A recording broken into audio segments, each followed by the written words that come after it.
वटपौर्णिमा 2026 या व्हिडिओमध्ये वटपौर्णिमा 2026 बद्दल मी तुम्हाला संपूर्ण माहिती सांगणार आहे की त्या दिवशी कोणते कलर घालायचे आहे, कोणते कलर टाळायचे आहे.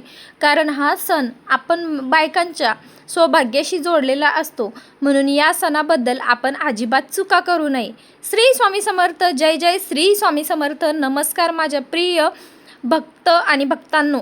तुम्ही वटपौर्णिमेचे व्रत करता का? वडाच्या झाडाभोवती फेरे मारता का? पतीच्या दीर्घ आयुष्यासाठी मनभावाने प्रार्थना करता का? मग आजचा हा व्हिडिओ तुमच्यासाठी अतिशय महत्त्वाचा आहे.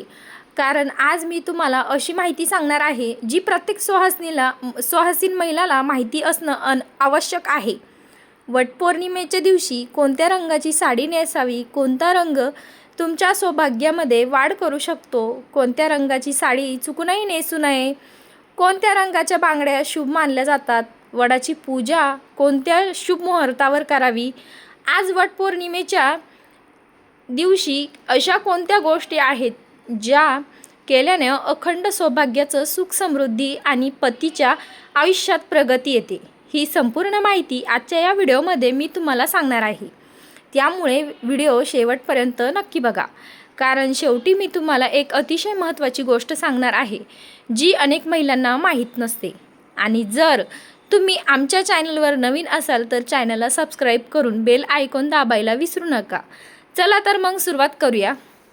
मंडळी, यावर्षी म्हणजेच 29 जून 2026 वार आहे सोमवार. या दिवशी आलेली आहे वटपौर्णिमा. हिंदू धर्मामध्ये वटपौर्णिमेला अत्यंत महत्त्वाचं स्थान दिले गेलं आहे. हा दिवस विशेष विवाहित महिलांसाठी खूप शुभ मानला जातो. या दिवशी स्त्रिया आपल्या पतीच्या दीर्घायुष्यासाठी, उत्तम आरोग्यासाठी आणि अखंड सौभाग्यासाठी व्रत करतात. वडाच्या झाडाची पूजा करतात.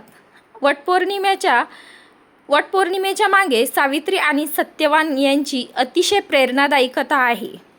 असं सांगितलं जातं की सावित्रीने आपल्या पतीसाठी यमराजाशी संघर्ष करून सत्यवानाला पुन्हा जीवनदान मिळवून दिलं होतं.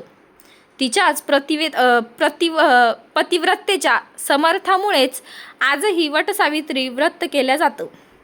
म्हणूनच हा सण पती पत्नीच्या नात्यातील प्रेम, विश्वास आणि समर्पणाचं प्रतीक मानलं जातं.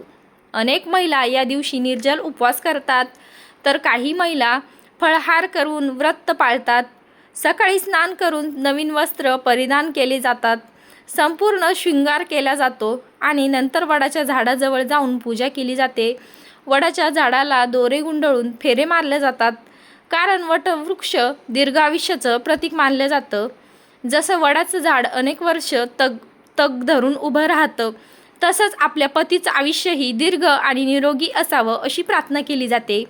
मंडळी, आता सर्वात महत्त्वाची माहिती म्हणजे वटपौर्णिमेला कोणत्या रंगाची साडी नेसावी. सर्वप्रथम शुभ रंग आहे हिरवा. हिरवा रंग म्हणजे सौभाग्य, हिरवा रंग म्हणजे समृद्धी, हिरवा रंग म्हणजे निसर्गाची ऊर्जा. विवाहित महिलांसाठी हिरवा रंग अतिशय शुभ मानला जातो, म्हणूनच लग्नात हिरव्या बांगड्यांचा विशेष महत्त्व दिले गेलं आहे. हिरवा रंग सकारात्मकता वाढवतं, घरात सुख शांती निर्माण करतं आणि विवाहिक जीवनात गोडावा आणतं. म्हणून शक्य असेल तर वटपौर्णिमेला हिरव्या रंगाची साडी अवश्य परिधान करा. दुसरा शुभ रंग आहे पिवळा रंग. पिवळा रंग हा भगवान विष्णूंना अत्यंत प्रिय आहे. पिवळा रंग ज्ञान, समृद्धी आणि शुभतेचं प्रतीक आहे. हळदीचा रंगही पिवळाच असतो आणि हिंदू धर्मात हळदीला विशेष महत्त्व आहे. पिवळ्या रंगाची साडी नेसल्याने सकारात्मक ऊर्जा मिळते, मन प्रसन्न राहते आणि देवी देवतांची कृपा कायम आपल्यावरती राहते. तिसरा शुभ रंग आहे लाल रंग. लाल रंग म्हणजे मंगल कार्याचं प्रतीक. लाल रंग म्हणजे प्रेमाचं प्रतीक. लाल रंग म्हणजे भक्तीची शक्ती. कुंकवाचा रंग लाल असतो. माता लक्ष्मीला लाल रंग अतिशय प्रिय मानला जातो. त्यामुळे वटपौर्णिमेला लाल रंगाची साडी नेसणंही शुभ मानले जाते. चौथा रंग आहे केशरी रंग किंवा भगवा रंग. केसरी रंग म्हणजे त्याग, शौर्य आणि आध्यात्मिकचं प्रतीक मानलं जातं. हा रंग सकारात्मक ऊर्जा देतो, आत्मविश्वास वाढवतो, म्हणून केशरी रंगाची साडीही तुम्ही परिधान करू शकता. पाचवा शुभ रंग आहे गुलाबी रंग. गुलाबी रंगाची साडी प्रेम, आनंद आणि संयमाचं प्रतीक मानलं जातं. हा रंग मनाला प्रसन्न ठेवतो, घरातील वातावरण आनंदी बनवतो, म्हणून गुलाबी रंगाची साडी देखील शुभ मानल्या जाते. याशिवाय पोपटी, क्रीम, चिंतामणी आणि फिकट रंगाच्या साड्याही तुम्ही नेसू शकतात. आता पाहूया कोणत्या रंगाच्या साड्या नेसू नये. मंडळी, वटपौर्णिमेसारख्या शुभ दिवशी शक्यतो काळ्या रंगाची साडी नेसू नये. काळा रंग अनेक धार्मिक कार्यामध्ये वापरला जात नाही. तसंच पूर्ण गडद निळ्या रंगाचा कपडाही टाळावा. तसंच पूर्ण पांढऱ्या रंगाची साडीही या दिवशी परिधान करणं टाळावे, कारण हा रंग पारंपरिक सौभाग्याच्या सणासाठी योग्य मानला जात नाही. आता बांगड्यांबद्दल बोलूया. वटपौर्णिमेला काचेच्या बांगड्या विशेष महत्त्व आहे. विशेषतः हिरव्या रंगाच्या काचाच्या बांगड्या, कारण त्या सौभाग्याचं प्रतीक मानल्या जातं. आजकाल फॅशनमध्ये अनेक प्रकारच्या बांगड्या वापरल्या जातात, परंतु धार्मिक दृष्टिकोनातून काचाच्या बांगड्यांना अधिक महत्त्व दिलं जातं.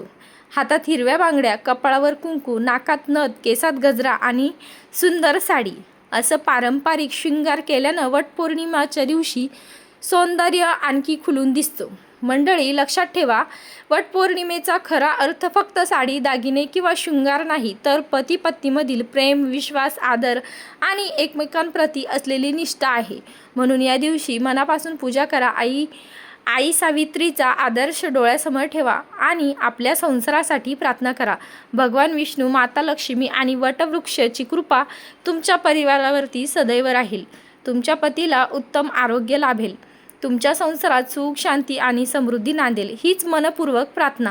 व्हिडिओ आवडला असेल तर लाईक करा, जास्तीत जास्त हा व्हिडिओ शेअर करा आणि अशाच धार्मिक आणि उपयुक्त माहितीसाठी आमच्या चॅनलला सबस्क्राईब करा.